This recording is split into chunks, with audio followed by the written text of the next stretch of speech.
a number of them become discouraged, some of them see the human capital deteriorate, and this oftentimes leads to people losing contact with the labor market. And it's very difficult, as Giovannini said before, to bring them back into the labor market. So the share of the problem of long-term unemployment is a major source of concern, which requires specific policy interventions. And of course, the last point is that while the pressure in terms of labor market and social policy is still extremely high in many countries have already moved or are moving to fiscal consolidation. So resources for labor market and social policy intervention are going to be more limited, which of course point to the fact that we have to focus on the most effective interventions, and in particular, I would say, to the most vulnerable individuals in the labor market. Let me try to elaborate on these 4 main points. This is the cumulative decline in GDP during the economic downturn in a set of OECD countries. The first message of this chart, of course, is that there are very large differences in the effect of the global economic recession across different countries. But then if you juxtapose to that the decline in employment, you see very different pictures. In some countries, even if the decline in GDP was not particularly strong, the losses in terms of employment were very large.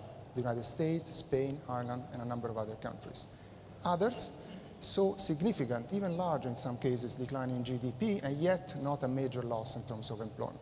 This is, I think it's important to understand also what's happening during the recovery phase. You see very large difference in the cumulative growth in GDP in the recovery phase across the board, but then if you look at what happened in terms of employment, again, you see very large differences. Some countries have had even strong recovery from the downturn, and yet have not managed to pick up, to see a significant increase in job creation, net job creation.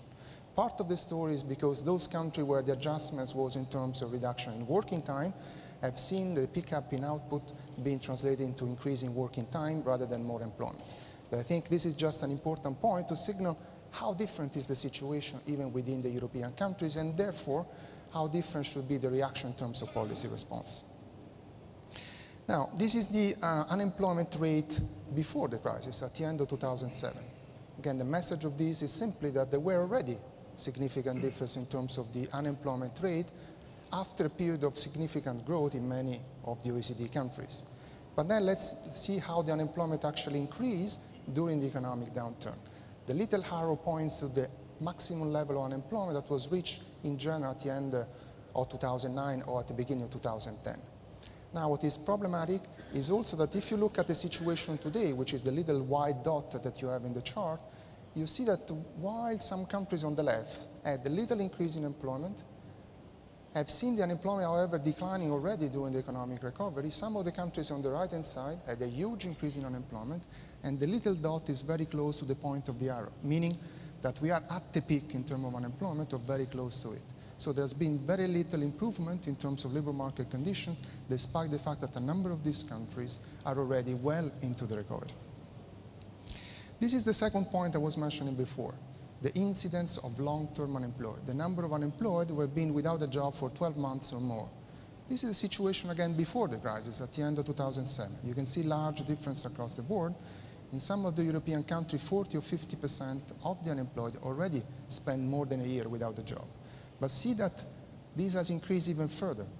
At the beginning, actually, there was a decline in the share of long-term unemployed. A lot of people lost their job, become unemployed, that there were short spells of unemployment.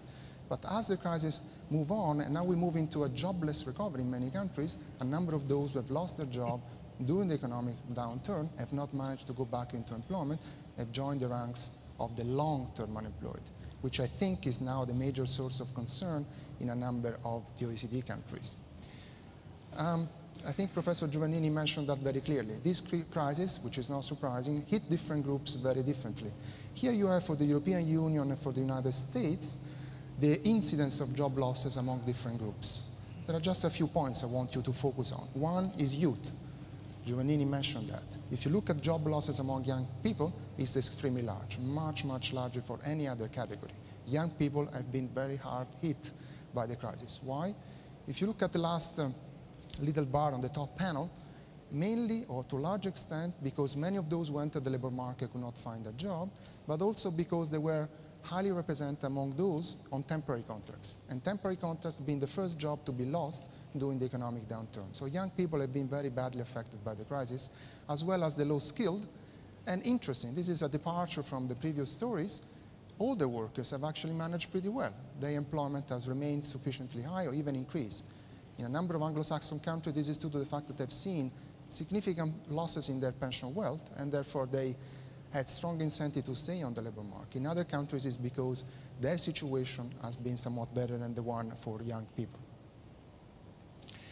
This is indeed the unemployment rate before the crisis for young people, 15 to 24, and this is how unemployment has increased for young people. Very large increases across the board, but particularly so in those countries badly affected by the crisis in terms of overall unemployment. In a country like Spain, as you know, the youth unemployment rate is above 40%. It's actually approaching 45%. In Italy, it's about 30%. So this is a major source of concern across the board. And unemployment doesn't really capture the full set of problems for young individuals. This is a different concept, and I would like to conclude with that, is the need. So these are the young people who are neither in education, nor in employment, or in training. So these are young people who are idle. They're not participating in the labor market, they're not involved in education. And you can see the decomposition between different categories. Now, if you look at the white part of the bar, these are the inactive youth. These are young individuals who are not in education, who are not in employment, nor in training. It's a large proportion. We are talking about 5–10% of our young cohort who is basically idle, sitting at home and not being involved in education or in employment. This is, I think, a major source of concern. And let me stop here.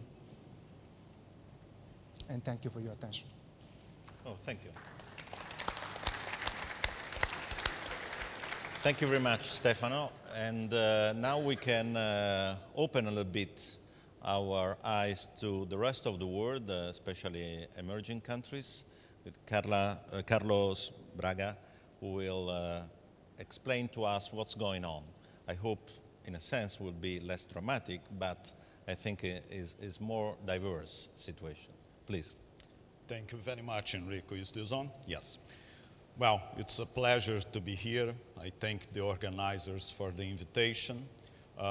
When people ask me about the situation in terms of the world economy recovery from the Great Recession, and particularly the implications for jobs, I'm immediately reminded of a story that I once heard from John Major, the former Prime Minister of the UK. He was visiting with Boris Yeltsin in Russia in the early 90s. And he asked Mr. Yeltsin, in one word, tell me what is the situation of the Russian economy. And Mr. Yeltsin said, good. He was struck by the response and asked in 2 words. And Mr. Yeltsin said, not good. So that pretty much summarizes the situation of the world economy. As Stefano pointed out, it is true that we are out of the recession in most countries. Developing economies are actually displaying a good pace of growth at this point in time. Of course, there are exceptions, and I'll go into them in a moment. But one of the main concerns remains the question of jobs, be it in OECD countries, be it in developing economies. And I will elaborate on this in the following terms. I'm not going to use a PowerPoint. I'm a believer that power corrupts and PowerPoint corrupts absolutely. So I'm just going to make 5 points. And the 5 points that I'm going to make are the following. First, in terms of growth and jobs, the reality is that we are in a period of structural transformation that is very much associated with the process of globalization, with the process of international integration, and it's here to stay. There are many opportunities in this process, but there are also some challenges, and we'll come back to these issues, particularly in terms of policies later on. So this is point number 1. This is a moment of major structural change associated with the process of globalization. On top of that, we had the macro disaster of the global recession. The second point is we are going to continue to live in a multipolar world. What do I mean by that?